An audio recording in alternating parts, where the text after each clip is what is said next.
Imagina el momento en que un funcionario de altísimo nivel sale en la televisión estatal y en lugar de aclarar un malentendido, declara sin rodeos que todo un acuerdo internacional discutido durante días fue una mentira. Nada de matices diplomáticos, nada de hay que revisar los detalles. Una mentira, tal cual, dicha frente a millones de personas. Eso fue justamente lo que ocurrió hace poco en Irán, y lo inquietante no es solo la palabra elegida, sino quién la pronunció. No fue un comandante de línea dura de la Guardia Revolucionaria lanzando amenazas desde un atril. Fue Mohammad Bagher Ghalibaf, presidente del Parlamento iraní y al mismo tiempo la figura clave en las negociaciones con Estados Unidos. El hombre que se suponía debía tender el puente entre Teherán y Washington fue quien anunció, en cadena nacional, que por leyes ya aprobadas tanto por el Parlamento como por el Consejo Supremo de Seguridad Nacional, los inspectores nucleares internacionales quedarían excluidos para siempre, sin ninguna excepción, de cualquier instalación nuclear bombardeada o dañada. Sin matices. La ley lo prohíbe y ahí termina la conversación, según él. Lo que resulta casi imposible de pasar por alto es el momento exacto en que esto se dijo. El mismo día en que las conversaciones en Doha supuestamente cerraban con un avance positivo que ningún mediador podía explicar con claridad cuando se le preguntaba. Mientras se hablaba de progreso, Ghalibaf desmontaba en vivo, por televisión, la condición que Washington consideraba la más importante de todas: el acceso a las instalaciones nucleares para verificar lo pactado. Y no lo presentó como una postura negociadora, sino como ley nacional ya sellada e inamovible. Y aquí viene algo que pocos conectan.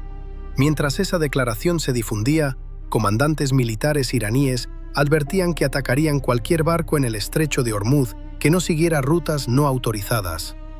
Al mismo tiempo, en silencio, unidades estadounidenses de defensa antidrones en Bahrein derribaban drones iraníes de un solo uso, y el costo de esa defensa no se mide en millones de dólares por operación, sino en centavos, literalmente el precio de la electricidad necesaria para operar armas de energía dirigida, convirtiendo drones iraníes de unos $20.000 cada uno en chatarra costosa cayendo del cielo. Con una sola frase, Irán le entregó a Estados Unidos tanto un pretexto legal como una ventaja estratégica, y todo indica que el mando militar estadounidense lo está tomando muy en serio. Para entender la gravedad de esto, hay que retroceder unas semanas. Irán y Estados Unidos habían firmado un marco temporal de 60 días con condiciones muy claras por parte de Washington. Fin del enriquecimiento de uranio, destrucción de las reservas ya enriquecidas, límites definidos al alcance de los misiles balísticos y un acuerdo regulado para la navegación por el estrecho de Hormuz. A cambio, Irán recibiría alivio de sanciones sobre activos congelados y con el tiempo podría volver a vender petróleo en el mercado internacional. Esas eran las condiciones mínimas para que Washington pudiera hablar de un acuerdo verificable. Y aquí está el verdadero problema. El acceso a las instalaciones nucleares nunca fue un punto extra dentro del acuerdo. Era el corazón mismo del pacto. No se puede confirmar que el uranio enriquecido fue destruido sin entrar físicamente a los lugares donde se almacenaba. No se puede verificar que una infraestructura nuclear fue desmantelada sin enviar inspectores calificados a esas instalaciones. El régimen de inspecciones no era un gesto diplomático de cortesía añadido al acuerdo. Era el mecanismo que convertía ese acuerdo en algo real, en lugar de una simple declaración de buenas intenciones sobre papel. Y ese mecanismo es justamente el que Irán acaba de declarar ilegal por ley. Vale la pena detenerse en qué sitios exactamente quedaron protegidos, porque eso revela lo que Teherán realmente quiere ocultar. Ghalibaf mencionó explícitamente Fordow, Natanz e Isfahán como lugares donde bajo ninguna circunstancia se permitirán inspecciones. No hablamos de instalaciones secundarias sin importancia. Fordow está construida en las profundidades de una montaña, diseñada específicamente para resistir ataques aéreos, y albergaba algunas de las centrifugadoras más avanzadas del programa de enriquecimiento iraní. Natanz es la instalación central de enriquecimiento de uranio del país, el epicentro de cada negociación sobre el programa nuclear iraní durante casi 2 décadas. Isfahán alberga las plantas de conversión que transforman el uranio en las formas necesarias para el enriquecimiento. Son las joyas de la corona del programa nuclear iraní, y las tres fueron blanco de la operación Midnight Hammer, alcanzadas por bombas antibúnker GBU-57 de unas 30.000 libras de peso, diseñadas específicamente para destruir este tipo de instalaciones subterráneas fuertemente reforzadas.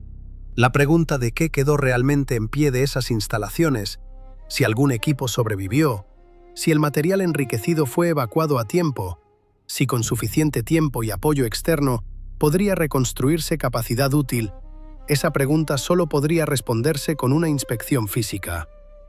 Y lo que Irán acaba de hacer es garantizar por ley que esa respuesta permanezca oculta para siempre. Sigamos esa lógica hasta el final, porque es reveladora. Si esas instalaciones estuvieran realmente destruidas por completo, sin nada rescatable, no habría ninguna razón para aprobar una ley que prohíba las inspecciones. La forma más contundente de demostrar que un programa nuclear ya no existe es precisamente abrir esos lugares a la verificación. Los países que de verdad han abandonado programas armamentísticos han invitado históricamente al control internacional como el camino más rápido de vuelta a la normalidad económica. Irán hace exactamente lo contrario, convierte en ley la ausencia de control, y la única explicación racional es que todavía queda algo ahí. Equipos físicos, material enriquecido, documentación técnica o simplemente la capacidad estructural de reconstruir rápido. Y el régimen parece valorar esa incertidumbre como una moneda de cambio más poderosa que cualquier alivio de sanciones que pudiera recibir a cambio de transparencia. Eso ya no es diplomacia.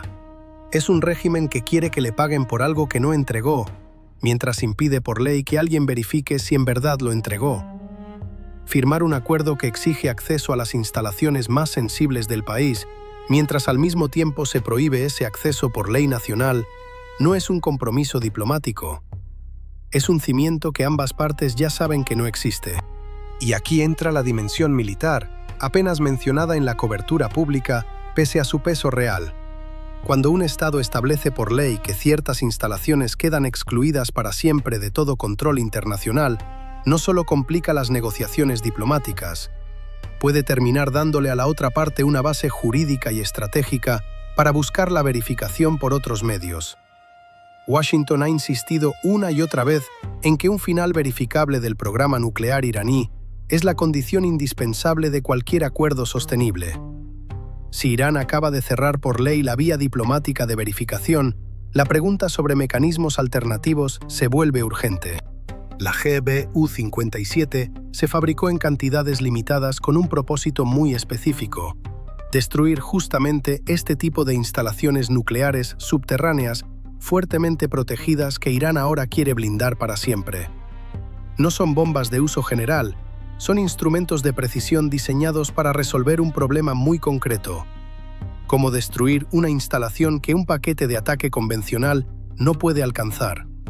La respuesta es una bomba antibúnker de 30.000 libras, transportada por un bombardero furtivo B-2 Spirit, la única aeronave en el inventario estadounidense capaz de llevar esa arma hasta su objetivo. Existen pocas unidades de esa arma disponibles y la decisión de usarla no se tomaría a la ligera. Pero el simple hecho de que esa capacidad ya exista, lista para un eventual nuevo ataque sobre esas mismas instalaciones, pesa sobre cada conversación acerca de lo que realmente significa esta ley de inspecciones para el futuro del conflicto. La supuesta concesión de Galibaf, permitir inspectores en la planta de Bushehr y en el reactor de investigación de Teherán, no es una concesión real. Son instalaciones civiles cuyo funcionamiento ya es en gran medida transparente para la comunidad internacional. Permitir acceso a reactores civiles mientras se blinda por ley el acceso a los sitios militares fuertemente fortificados es como mostrar la sala de la casa mientras se sella para siempre el cuarto donde en realidad está lo que se busca. Genera la apariencia de cooperación sin entregar nada de su sustancia. Y todo el enfoque de la administración estadounidense en estas negociaciones parte precisamente de esa distinción. La apariencia de un acuerdo y un acuerdo realmente verificable son dos cosas completamente distintas, y solo una de ellas justifica las concesiones diplomáticas y económicas ofrecidas. Mientras tanto, en el terreno operativo, algo pasó casi desapercibido pese a su importancia. El comandante responsable del Comando Central estadounidense publicó un reconocimiento que vale la pena leer con atención. Elogió a soldados y marinos de una unidad conjunta de defensa antidrones en Bahrein por un desempeño excepcional, destacando que en un solo fin de semana esa unidad derribó 14 drones iraníes de ataque de un solo uso. 14 drones en un fin de semana, 0 bajas estadounidenses, ninguna afectación a las operaciones de la Quinta Flota. Y el comunicado sobre las afirmaciones de ataque iraníes fue inusualmente directo. Irán miente sobre los resultados de sus ataques. Las fuerzas estadounidenses siguen volando, navegando y operando sin obstáculos. El balance real de cada supuesto ataque iraní resulta casi desarmante en su precisión. Un edificio residencial en una provincia civil resulta dañado y la Guardia Revolucionaria lo celebra como un éxito militar. 0 bajas estadounidenses en cada ataque reclamado.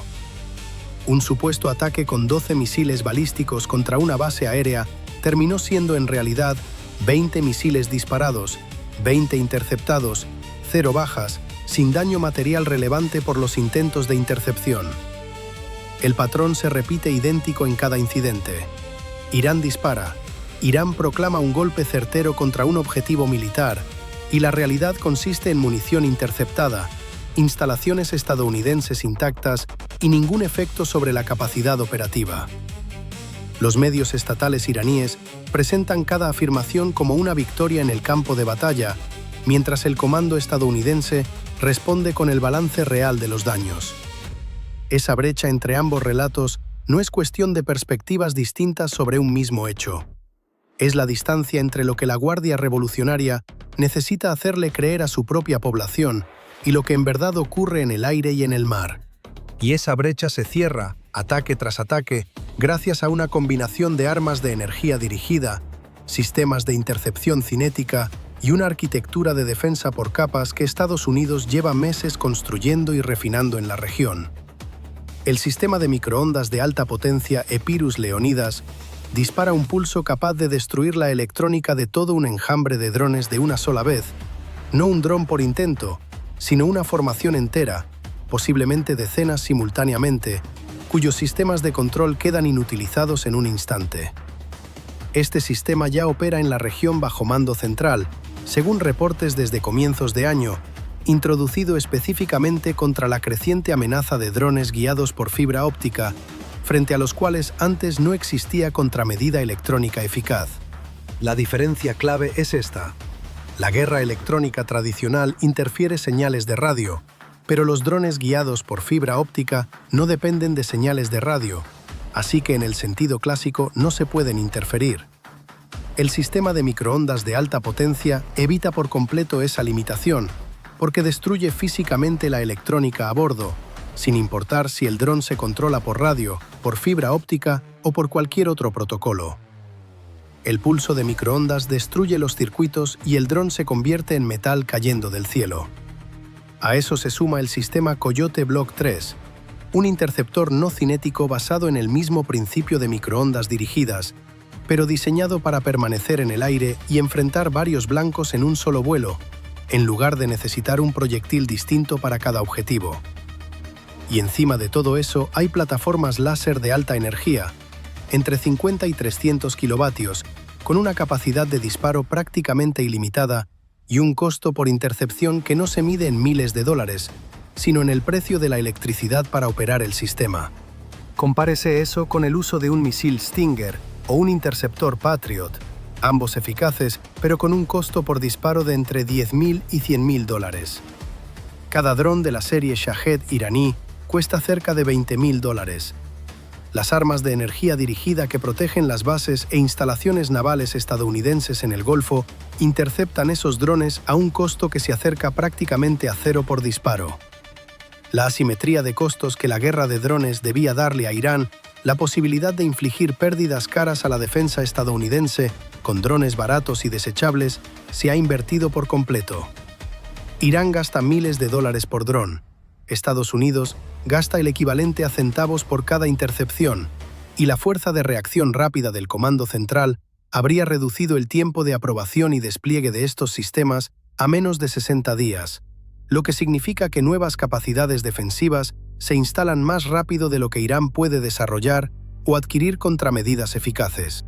En este contexto es donde debe entenderse la ley de inspecciones, no como una afirmación segura de soberanía desde una posición de fuerza, sino como la jugada defensiva de un régimen que ve cómo su campaña ofensiva de drones fracasa contra las armas de energía dirigida estadounidenses, como sus ataques con misiles balísticos son interceptados antes de llegar a su objetivo, como su poder de negociación nuclear se erosiona porque la propia ley de inspecciones revela justamente lo que Teherán quiere esconder, y como su propia población debe cargar con las consecuencias económicas de un conflicto que el liderazgo no puede ganar ni sostener indefinidamente.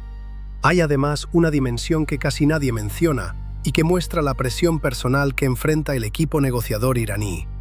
Según fuentes abiertas, los movimientos de los funcionarios iraníes involucrados en las negociaciones nucleares están siendo vigilados, sus ubicaciones rastreadas, sus desplazamientos analizados. Eso ya sería significativo por sí solo, pero ocurrió un incidente concreto que deja ver cuán directa puede ser esa presión.